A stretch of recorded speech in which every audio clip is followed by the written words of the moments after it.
नमस्कार, वास्तु लिविंग में आप सभी दर्शकों का बहुत बहुत स्वागत। मैं हूं विकास नांगिया।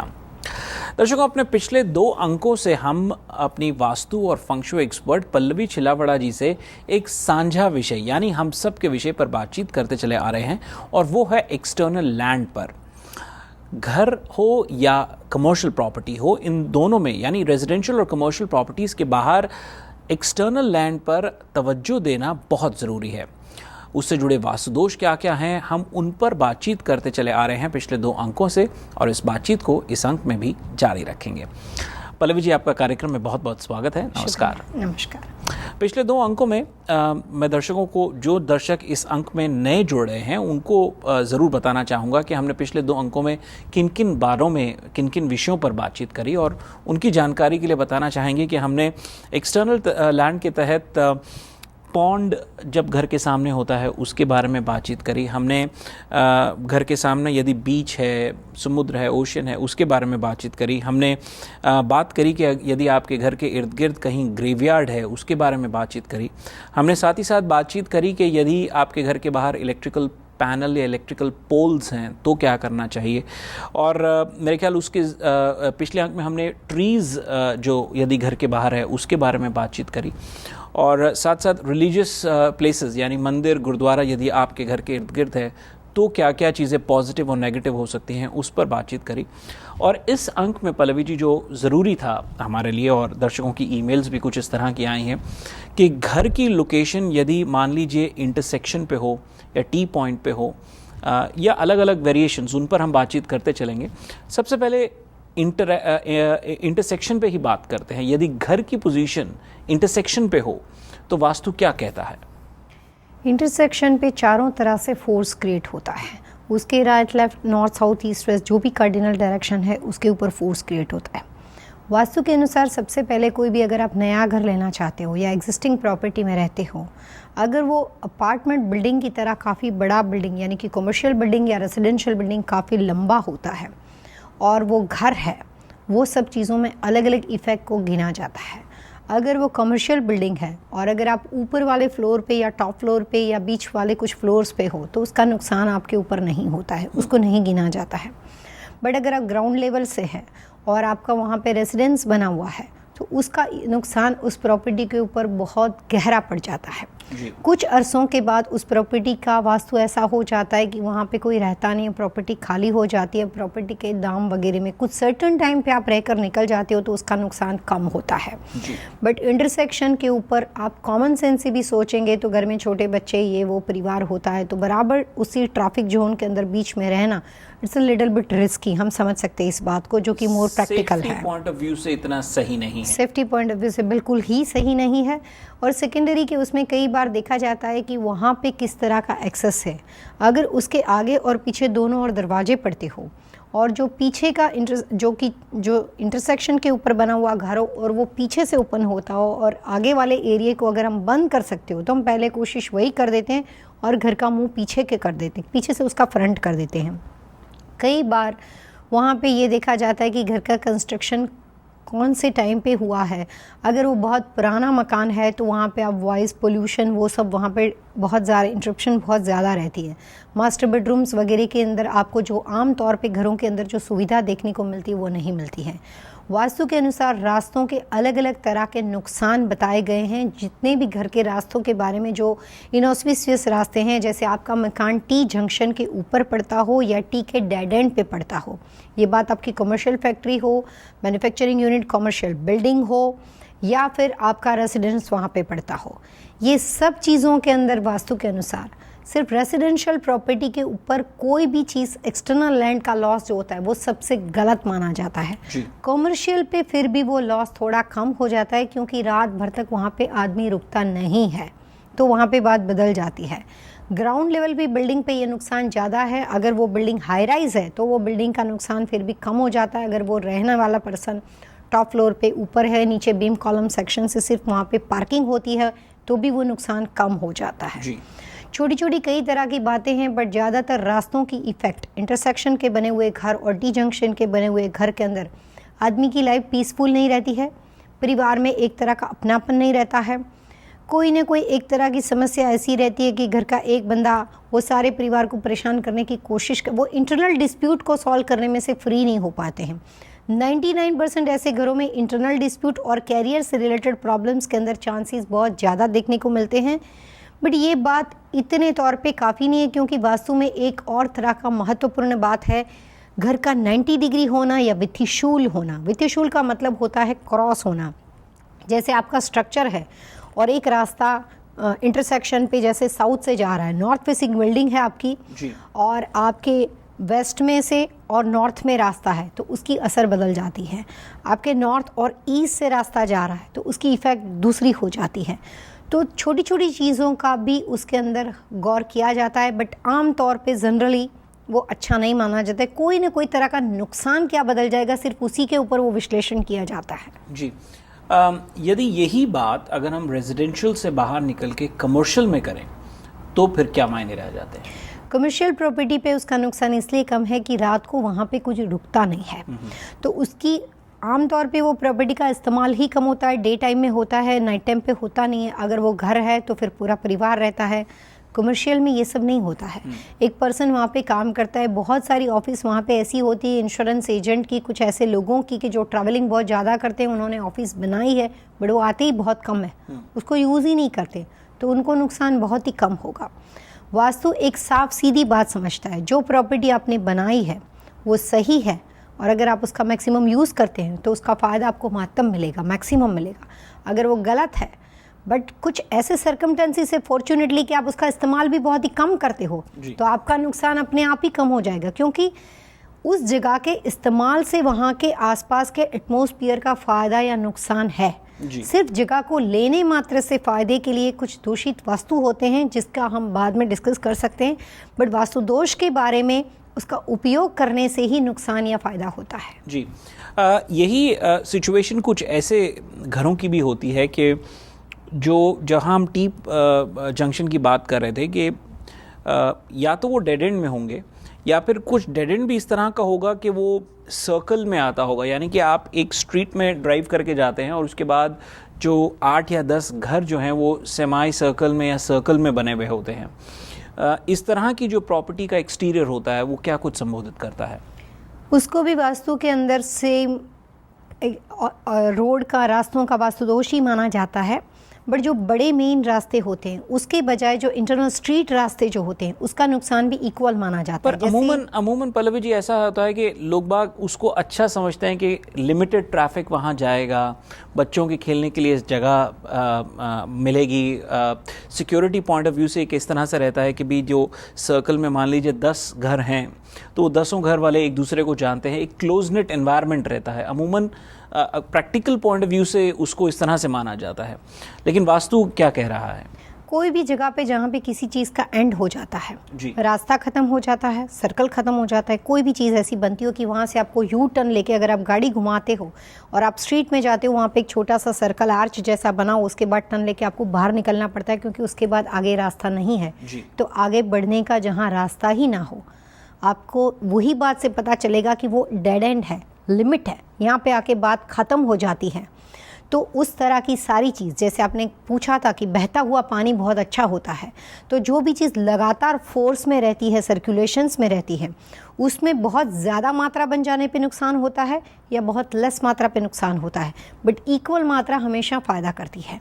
तो वैसे वास्तु के अनुसार कोई भी टी जंक्शन के डेड एंड का घर बहुत ही गलत मानते हैं, जितना टी की शुरुआत के घर को मानते हैं गलत। वहाँ पे रहने वाला आदमी जैसे बिजनेस को सेटल नहीं करता है, बट टी के डेड एंड के ऊपर जो घर बने रहते हैं, ऐसे लोगों को बिजनेस के अंदर बिजनेस को आगे बढ़ाने के लिए, जॉब को आगे बढ़ाने के लिए सब कुछ होने के बाद कोई ना कोई चीज़ उसको रोक लेती है। जैसे कि आप ये बोलो कि आपके लिए गोल्डन अपॉर्चुनिटी आपके हाथ तक आने के बाद छूट जाती है, तो ऐसी जगह के अंदर जहाँ पे कोई भी चीज़ का डेड एंड आता है, टी का, आर्च का, 3 घर बने हुए हैं, आपने एक सर्कल घुमाया और सर्कल के बाद आपके लिए सिर्फ निकलने का रास्ता बचता है, तो ऐसी जगह के अंदर जो कि एंड पे होती है, ऐसी जगह पे रहने वाले आदमी अपनी कोई भी अपॉर्चुनिटी का मैक्सिमम बेनिफिट्स नहीं उठा पाता है। कई बार बहुत अच्छी गोल्डन अपॉर्चुनिटी उसके हाथ में आने के बाद वहाँ पे उसको छूट जाती है और उसके बाद आगे बढ़ने के चांसेस, या आप ये बोलिए कि उसकी अपॉर्चुनिटी का फ़ायदा नहीं लेने की वजह से उसके बिज़नेस के लिए नए नए जो उसके एक्सपांड करने के लिए जो तरीके होते हैं वो बहुत स्लो मोशन में चले जाते हैं और प्रोग्रेसिव चीज़ें देखने को नहीं मिलती। बहुत दिलचस्प बात। पल्लवी जी से ये बातचीत जारी रहेगी, लेकिन एक छोटे से ब्रेक के बाद आप जाइएगा नहीं, आनंद लीजिए वास्तु लिविंग का।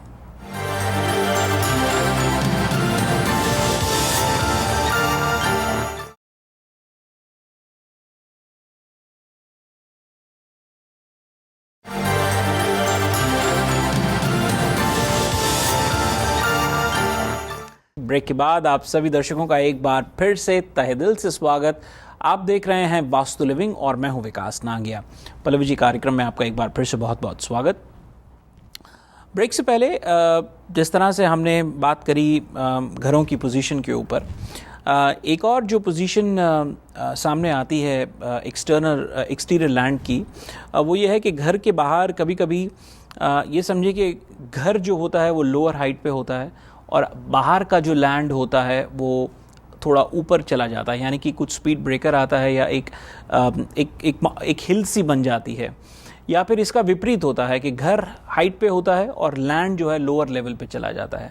ऐसे एक्सटीरियर को क्या कहते हैं, वास्तु क्या कहता है? अप एंड डाउन लेवल के बारे में अगर आप बात करना चाहते हो तो एक्सटर्नल लैंड के दुर्गुण के अंदर या उसके नुकसान के अंदर इस चीज़ को भी कंसिडर किया जाता है कि आपके घर के बैकयार्ड का हिस्सा बहुत ज़्यादा डाउन जा रहा है। अगर कुछ लोग हिल पे रहते हैं और कुछ लोग ऐसे रहते हैं कि उनका पूरा घर खड्डे में बना होता है, यानी कि आपके घर के दरवाजे के बाद एक रास्ता ऊंचाई पे जाता हो, प्रॉपर्टी को टच करता हुआ एक काफ़ी बड़ा ब्रिज बन गया हो, बन जाने के बाद प्रॉपर्टी के बनने के बाद पीछे से इस तरह के नुकसान आ गए हो, या फिर आपके पीछे से इतना डाउन जाता है रास्ता कि और पीछे आपका एरिया साउथ पड़ता हो या वेस्ट पड़ता हो, जो कि सारी दिशा वास्तु के अनुसार बहुत ही सॉलिड होनी चाहिए, स्ट्रॉन्ग होनी चाहिए, इंसान के बैकबोन की तरह काम करती है कि उसके बैक का इंसान इस तरह से बनाया हुआ कि वो काफ़ी स्ट्रॉन्ग है, जिसकी वजह से उसकी पोजीशन उसमें स्थिरता रहती है।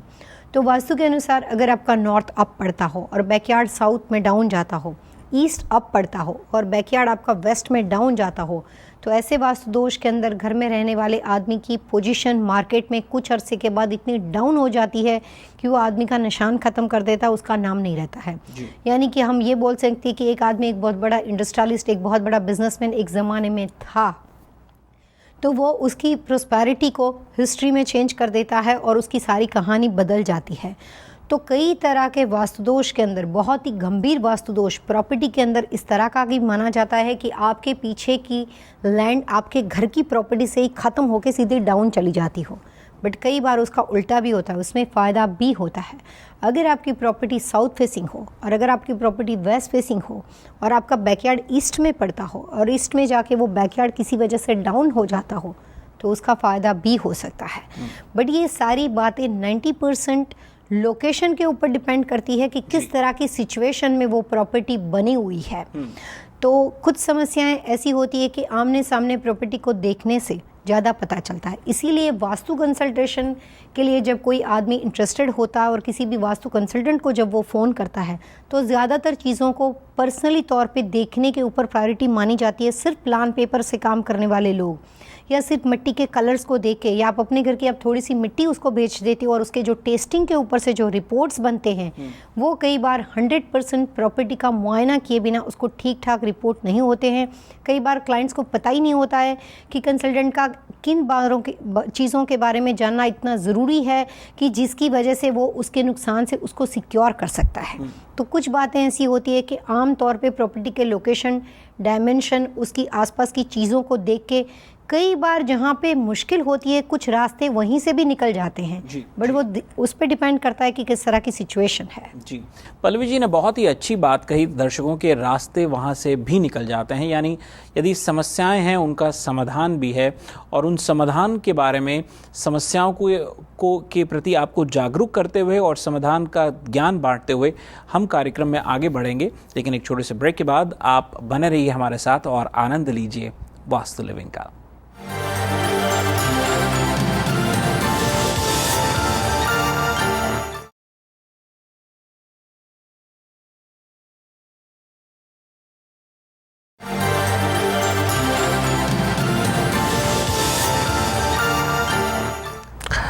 ब्रेक के बाद आप सबका एक बार फिर से बहुत बहुत स्वागत। आप देख रहे हैं अपना पसंदीदा कार्यक्रम वास्तु लिविंग और मैं हूं विकास नांगिया। पल्लवी जी, इससे पहले कि हम आगे बढ़ें, इस सप्ताह का टिप ऑफ द वीक क्या है? वास्तु के अनुसार अलग अलग तरह की चीज़ों का इस्तेमाल करना किसी भी इंसान के लिए बहुत आसानी से सॉल्यूशन निकल सकता है जी। अगर हम किसी प्रोडक्ट्स के बारे में बात करें तो ज़्यादातर घर के अंदर एक बीम की समस्या भी बहुत गहरी समस्या है कि बीम के नीचे सोने की बारी आ जाए या बीम के आसपास आपका शरीर आ जाता हो जी। तो कुछ तरह के बाम्बू फ्लूट्स जो कि रियल म्यूजिशियन जो वगैरह यूज़ करते हैं, जो कि रियल बांस के बने हुए रियल बाम्बू फ्लूट्स होते हैं, उसका इस्तेमाल से आपको बीम की परेशानी सॉल्व करने में काफ़ी फ़ायदा होता है। बीम के इर्द गिर्द राइट लेफ़्ट के अंदर जिस तरह के पुराने ज़माने में एक ऐसे सर्कल हुआ करता था बीम के जाते हुए और वहाँ पे वुडन के कुछ पीस का सपोर्ट दिया जाता था, तो अभी यहाँ पे भी न्यूयॉर्क न्यू जर्सी में भी जहाँ पे भी कंजस्टेड चीज़ें और बहुत ज़्यादा ऐसी चीज़ें हो कि छोटी छोटी जगह पे काफ़ी लोग रहते हैं और अगर आपको बीम की वजह से कमरा वेस्ट करना मुश्किल हो तो आप बम्बू फ्लूट का इस्तेमाल कर सकते हो और उससे आपको बीम के प्रॉब्लम्स को सॉल्व करने में या हरे रंग के कुछ क्रीपर्स को यूज़ करने में आपको उससे फ़ायदा हो सकता है। पल्लवी जी, जहाँ हमने एक्सटीरियर लैंड की बात करी और एक्सटीरियर एटमॉस्फेयर की बात करी, कुछ चीज़ें अगर इंसान समझते हुए, जानते हुए, जागरूक होते हुए भी जाने में और अनजाने में यदि वो बढ़ जाता है एक प्रॉपर्टी को ख़रीदने में, और मान लीजिए अभी मैंने घर लिया और घर के सामने लैंड है, किसी और ने घर नहीं बनाया, और कल को वो घर एक कोई व्यक्ति ऐसा बनाता है जिसमें काफ़ी सारी चीज़ें कुछ ऐसी तिकोने में हैं, कुछ अजीबोगरीब शेप है जो पॉइंट करती हैं टूवर्ड्स माय हाउस, उस वक्त बहुत देर हो चुकी है घर बदलने में। लेकिन ऐसे में एक्सटीरियर लैंड को ध्यान में रखते हुए क्या कुछ करना चाहिए वास्तु में, और यही चीज़ हो सकता है कि एक एग्जिस्टिंग घर में भी हो कि आपको घर बहुत अच्छा लगा हो, वास्तु अनुसार वो आपके बहुत अनुकूल हो, आपके लिए बहुत अच्छा हो, लेकिन सामने की जो इस तरह की बिल्डिंग हो वो शायद आपके लिए सही नहीं हो, क्या कहेंगे? एक्सटर्नल लैंड के प्रॉब्लम्स के लिए चाहे वास्तु दोष घर के अंदर हो, चाहे वास्तु दोष घर के बाहर हो, आसपास की चीज़ों में हो, या फिर आपके लॉट की अपनी समस्या हो यूटिलिटी से रिलेटेड, तो ये सब चीज़ों के लिए क्वेश्चन जितने हैं तो सामने उसके कई ना कई ऑप्शन या उसके जवाब ज़रूर होते हैं। हमेशा ज़रूरी नहीं होता है हर चीज़ से आप भाग जाओ और उस घर को बदलने का ही विकल्प आपके पास रहता हो। ऐसा बहुत ही कम केस में होता है कि कुछ इतनी ज़्यादा चीज़ें वहाँ पे गलत हो जाए कि उसको निकालने के लिए कंसल्टेंट और क्लाइंट के बीच में टाइम ना हो, यानी कि आपको वो रिज़ल्ट 6 मंथ में अगर आपको सोल्यूशन ना मिला तो आदमी वर्स्ट कंडीशन में चला जाने वाला है, तो साल भर के बाद आप उसको जवाब देते हो तब तक वो रहेगा ही नहीं, ऐसी उसकी कंडीशन है। तो अगर समय का अभाव हो और आपको तुरंत रिजल्ट देने की रिस्पॉन्सिबिलिटी आपके सर पे होती हो तो ऐसी कंडीशन में ही ऑप्शन ये रहते हैं कि आप बदलो या कुछ तुरंत आप उसका विकल्प ढूंढो। अदरवाइज 99% केस के अंदर ऐसा होता है कि कोई ना कोई तरह के सॉल्यूशन आपको वहाँ पे ज़रूर मिल जाएंगे जी। कोई भी आप काम करते हो तो अगर आप उसके प्रोजेक्ट को प्रॉपर वे से समझ के आप काम करते हो तो प्लानिंग के हर काम बहुत अच्छे होते हैं और कोई भी काम छोटा सा नहीं होता है। अगर आपको घर में सिर्फ कुकिंग करना होता है तो भी अगर आप प्रिपेयर हो जाते हो कि आज शाम को मैं ये डिश बनाने वाली हूँ, इसको मैं प्रोफेशनल ढंग से बहुत अच्छे से बनाना चाहती हूँ, उसका सर्विंग अच्छे से करूँगा, तो घर के सारे लोग उससे बहुत खुश हो जाते हैं। जी। बिजनेस के भी हर काम ऐसे होते हैं कि आज आपको एक प्रोजेक्ट मिला है, आप एक्सपोर्ट करना चाहते हो, आपने सारे माल के फिनिशिंग क्वालिटी की हर चीज़ के ऊपर बहुत ध्यान रखा और आपकी प्रोडक्ट मार्केट में आ गई तो वो प्रोडक्ट आम आदमी से, क्योंकि आपने परफेक्शन का ख्याल उसकी शुरुआत से रखा है, एंड पे नहीं रखा है या बीच में नहीं रखा है, उसी तरीके से कोई भी घर को खरीदना या किसी भी घर में रहना वो भी आम तौर पे छोटी सी बात नहीं होती है। उसमें भी कुछ अपनी चॉइस और अपने बजट, ये दो चीज़ों को सोचने के अलावा कुछ और परफेक्शन की भी ज़रूरत होती है, क्योंकि आप इस नेचर के लॉ के अनुसार जब आप यहाँ पे कंस्ट्रक्शन करते हो तो आपको जानना बहुत ज़रूरी हो जाता है कि एयर सर्कुलेशन आपके मकान को कैसे मिल रही है, हवा कहाँ से आ रही है, सनलाइट कैसे आ रही है, पानी कैसे मिल रहा है। जिस 5 एलिमेंट के बेस पे ये अर्थ है तो उस रूल्स एंड रेगुलेशन यहाँ पे रहने वालों के लिए वो जानना बहुत ज़रूरी होता है कि जितने हम अपने एलिमेंट के, जितनी भी हम प्रकृति के नज़दीक में है जी, तो उसका फ़ायदा हमें अपने आप बहुत अच्छा होगा। तो वास्तु जो है वो मानने का विषय नहीं, वो सिर्फ समझने का विषय है। बहुत अच्छी बात कही। और मेरे ख्याल से जो मेरा आखिरी प्रश्न इस विषय को समेटते हुए था वो यही था कि आइडियली जब व्यक्ति घर ले रहा हो तो जब हम एक रिकैप देते हुए हम जब दर्शकों को बताते हैं कि क्या क्या चीज़ों को जहन में रखें, और मेरे ख्याल वो एक्सटीरियर लैंड में क्या कुछ होना चाहिए उसका जो है आपने एक उत्तर जो दिया है वो मेरे ख्याल काफ़ी कुछ कवर कर जाता है। इस विषय को समेटते हैं। यदि इसको समेटते वक्त आप कुछ फाइनल थॉट्स या फाइनल टिप्स कुछ देना चाहते हो दर्शकों को तो।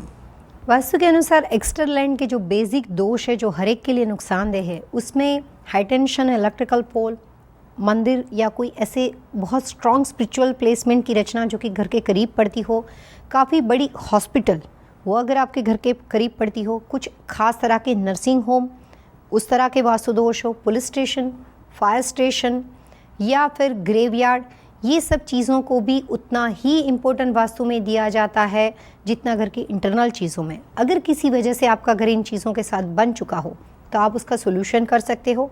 अगर आप नया घर लेना चाहते हो और अगर आपके पास कुछ ऐसे ऑप्शन हो कि इन चीज़ों को आप इग्नोर कर सको तो आप उसकी कोशिश ज़रूर कर सकते हो। जी, बहुत अच्छी बात। पल्लवी जी, आइए अब दर्शकों के ईमेल्स और फैक्सेस पढ़ने का सिलसिला शुरू करते हैं।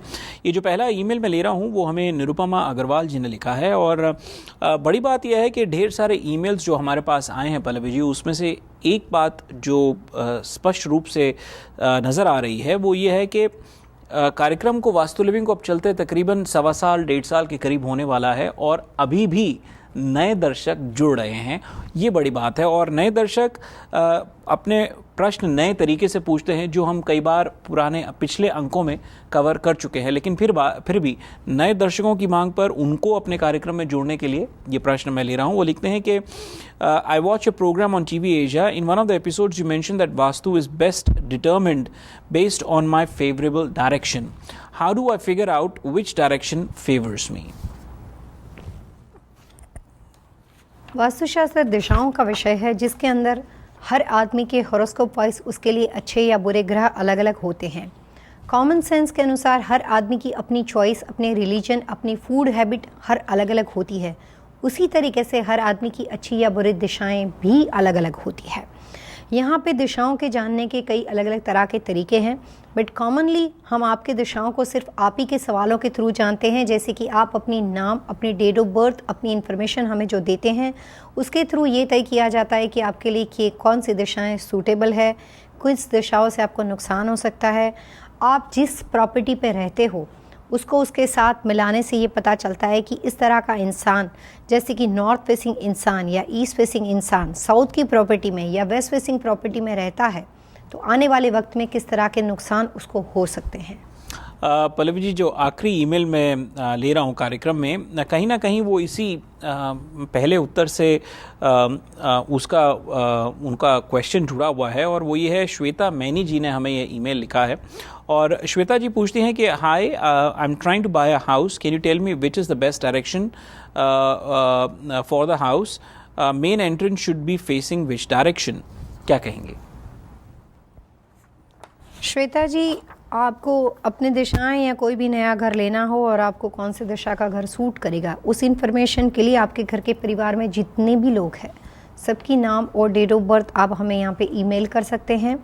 आप मुझे पर्सनली मेरे ईमेल आईडी पे भी सारी डिटेल भेज सकते हैं। तो ये प्रोग्राम के थ्रू या मेल करके हम आपको बता सकते हैं कि नया घर ढूंढने के लिए आपकी कौन सी दिशा के ऑप्शन रहेंगे, और यकीनन ऑप्शन एक से ज़्यादा रहते हैं। तो ऐसा नहीं होता है कि सिर्फ आप एक ही फेसिंग को ढूंढिए। तो फेसिंग और डोर पोजीशन दोनों के बारे में बता सकते हैं।